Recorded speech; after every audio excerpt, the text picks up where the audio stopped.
Hi, this is Luke with Dad Life Chess, jumping in here with another 10-minute game. My first game was a painful draw, but draws do not come often for me with online chess, so odds are tonight will be either a win or a loss, and we'll see what we get. So let's go ahead and jump into the 10-minute pool, and this is on chess.com, and see what game we can get. All right, so I'm playing white against an opponent rated 1804.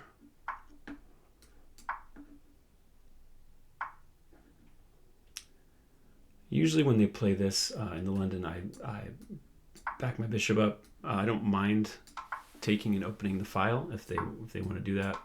It tends to give some opportunities down the file.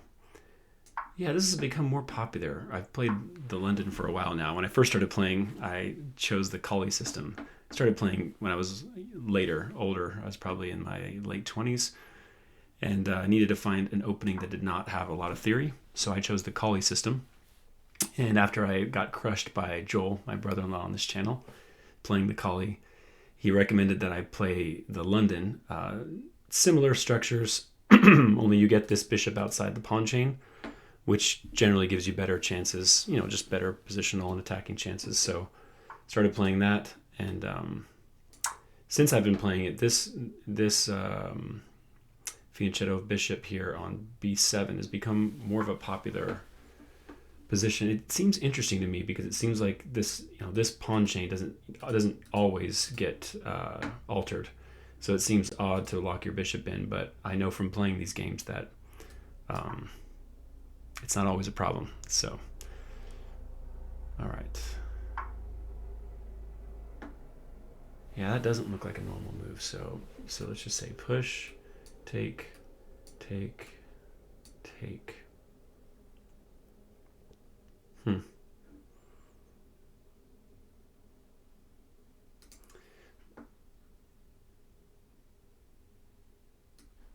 Yeah, the other option with the London that's usually pretty popular is getting a piece in on this square.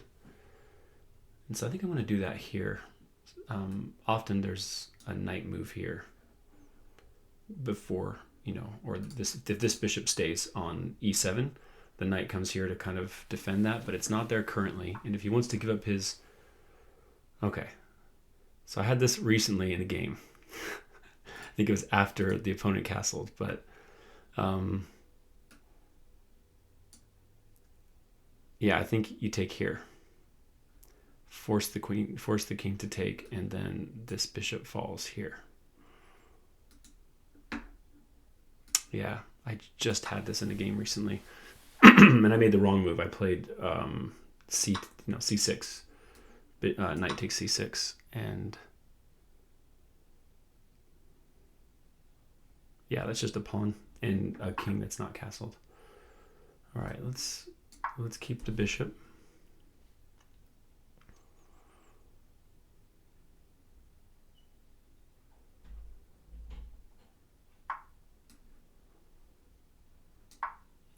Still angling for this square with one piece or another, and in a situation where he allows this, which he already is, and I don't think he can prevent it if I want to take that.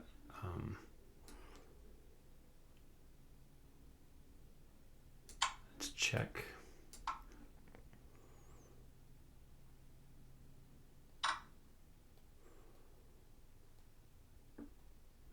Yeah, I was going to say if he ended up keeping his knight here, and then...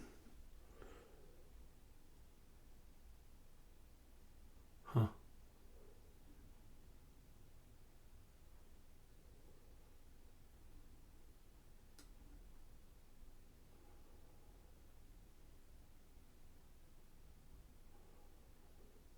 Okay, I think this is just another pawn. There is a discovery, so after... Oh, that's also an option. You could just block.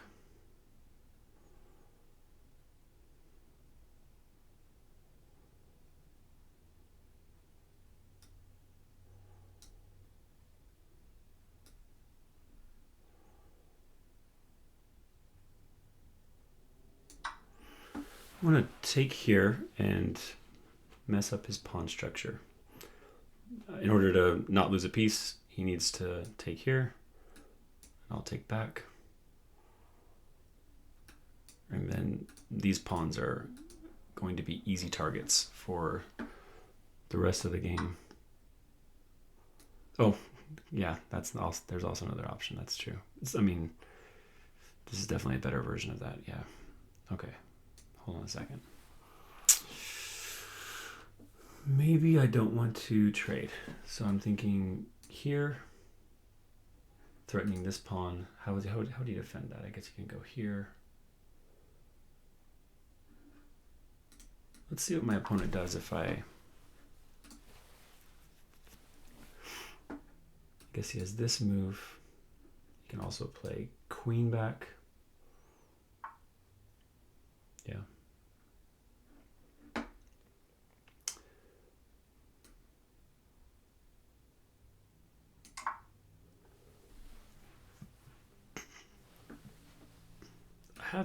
I'm thinking about, situations where I push here, but the problem is,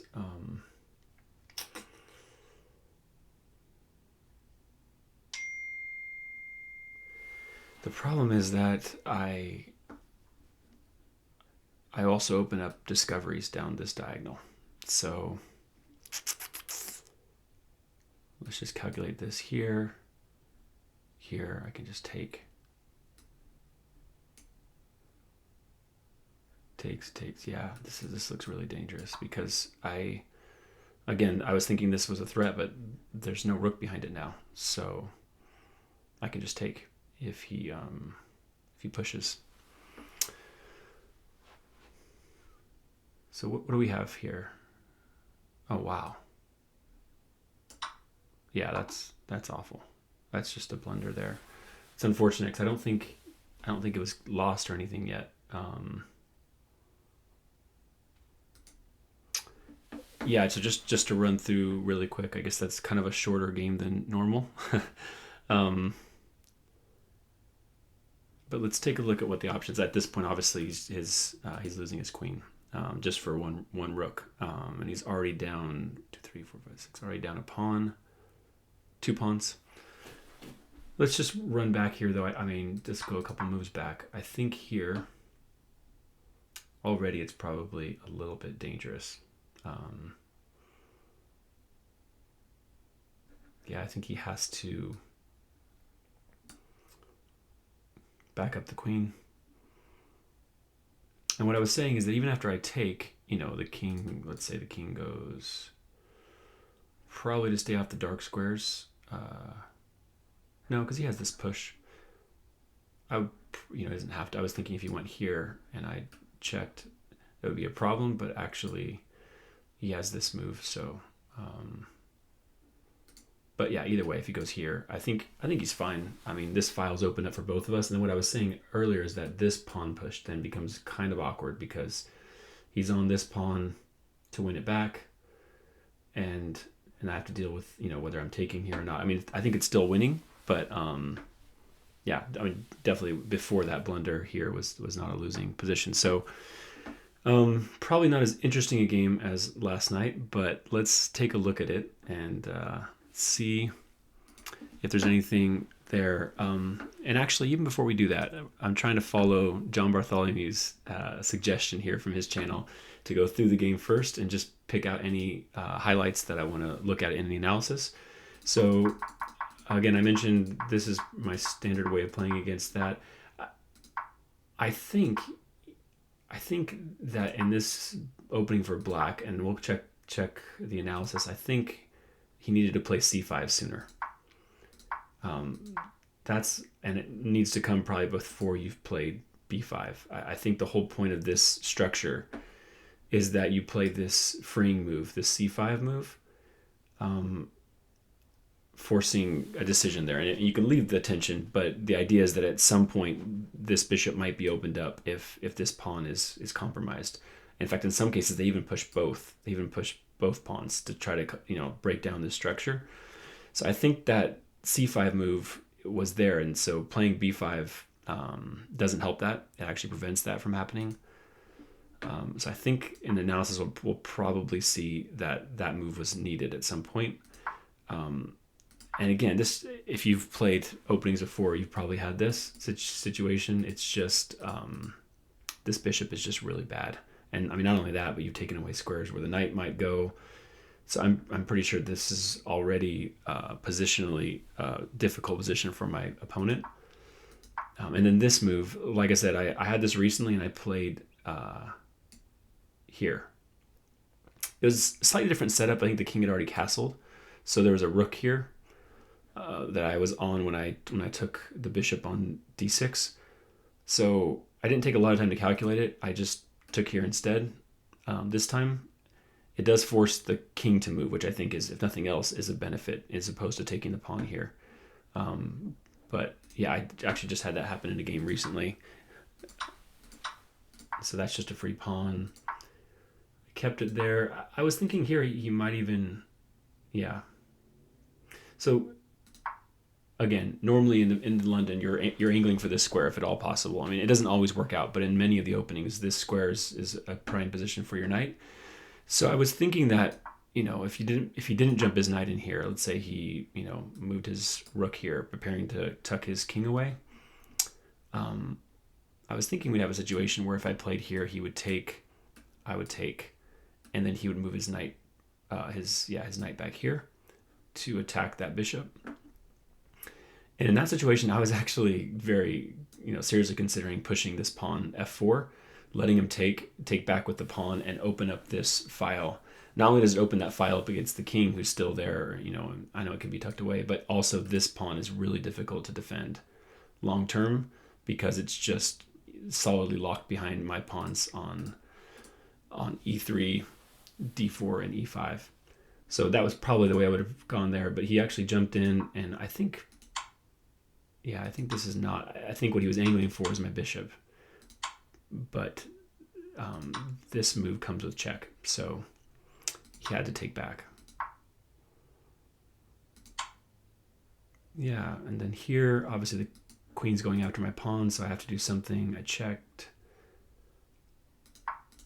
I don't know if there was something better here. There's always tactics that I feel like I miss in these situations, but decided not to trade queens, which I think was probably the right move with his king still there. And then, yeah, for a second here, I almost didn't play f3 because I missed the fact that this pawn is actually not a threat to, you know, to push yet. And here I think he really had to play either, yeah, get the king out of the way, or the queen, one of the two. And so at that point, obviously, it's just a blunder. So let's take a look at the analysis here.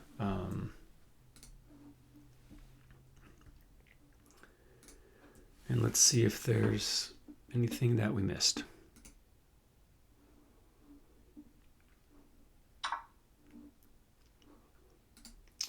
Looks like on the report, yeah, my opponent had a little bit of a rough game. No blunders, but 3 mistakes, 1 inaccuracy, and then I had 1 inaccuracy, I think.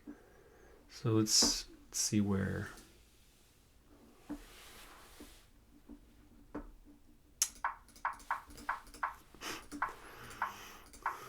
All right. Yeah, so again, this move looks weird, but the computer likes it. It's not a problem. But I'm curious here. Wow, even that's fine. That's interesting to me. Yeah. Again, not a losing move or anything, but this just seemed wrong to me. That move, c6 in particular, because I know at some point you're going to be angling for c5, so it seems weird to do an in-between move for no reason. It's not like they had needed extra defense on, you know, d5 or anything. So already I'm up plus 1.5. Yeah, and that's the first big blunder, just losing that pawn.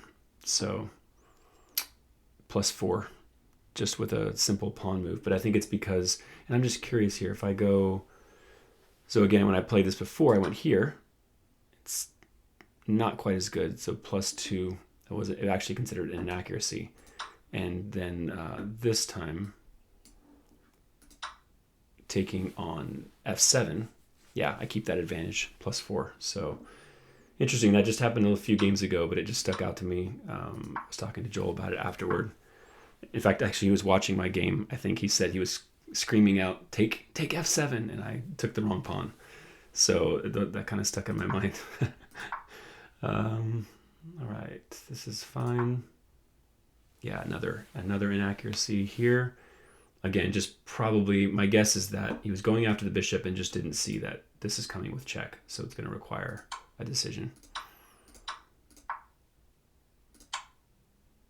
All right, so instead of that, interesting. They're actually suggesting that I push this pawn and force some kind of decision. I mean, assuming taking this pawn is fine. Let's see what happens here. So queen takes, does it get trapped?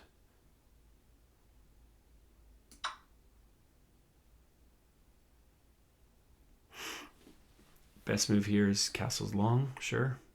That's interesting to me because even here, I would never do this in a game. I'm thinking like this pawn is now weak. I know the king's on that file, but it just seems a lot messier. And not only that, but after he takes, let's say he takes to try to fork those pieces, his queen is also pinned at that point. Interesting. So the best move here for black is king e8. Yeah, just to get off that file, and that makes sense. And in the end, it's not really an issue. I mean, I could even push here, and because my queen is defended. Oh, no, I can't push here. What's the problem with that? Oh, obviously, because the fork that I already mentioned is now possible. So, okay, that would be a bad way to to go forward. But instead of that, I played the check there on f3. That was my inaccuracy. I had an inaccuracy in the game, and that was it. So I didn't take a long time on that, but apparently the best move here is just to take. I wonder why there's such a big difference there. So let's see what... I don't know. I don't see what the... So it goes from +5 to...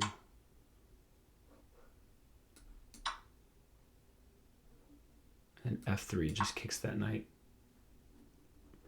But instead of that, yeah, it's still +4. It doesn't seem... That's interesting that it would be an inaccuracy. It doesn't seem like it changes it that much. Yeah, so he took... I decided not to trade. Castled. And that's a mistake. I think he just has to do something more. Yeah, he has to do something about these two pieces being on the same file. So even one pawn move delay is already getting really awkward. And then this is obviously a mistake. Because he loses his queen. So...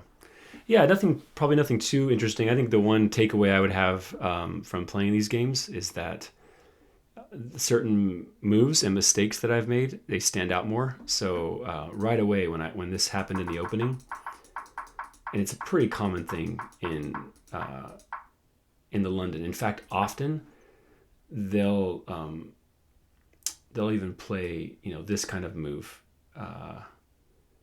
Not now. I mean, sorry, they're saying to play this knight move instead of that pawn move. But even after the pawn move, they'll move a knight here, and they'll hang this piece just because there's nobody defending it anymore.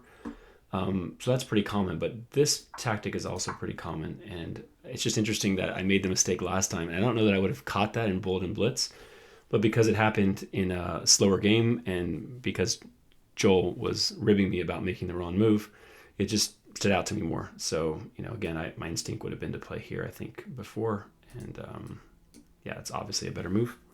So there's that. And then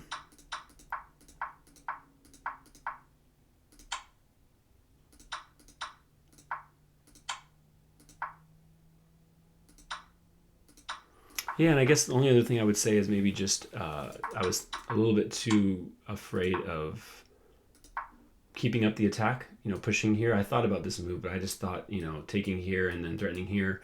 I didn't really take into account the fact that this king being on the F file really removed a lot of those threats that would be down, down this file with this knight. I even thought about, taking the knight just to get rid of it. and probably in a game where I'm up that much, it's just a practical decision not to have to worry about it. But maybe just taking my time a little more next time and making sure I look for chances to keep the attack going. In this game, it didn't matter, but there are many games that I lose because I don't keep pushing when I'm up. So, all right, well, that's a shorter game for tonight, but a couple interesting things there to take, and I'll try to record another video in a couple days here, and keep staying away from bold and blitz addictions and try to play some of these longer games. So thanks for watching. We'll see you next time.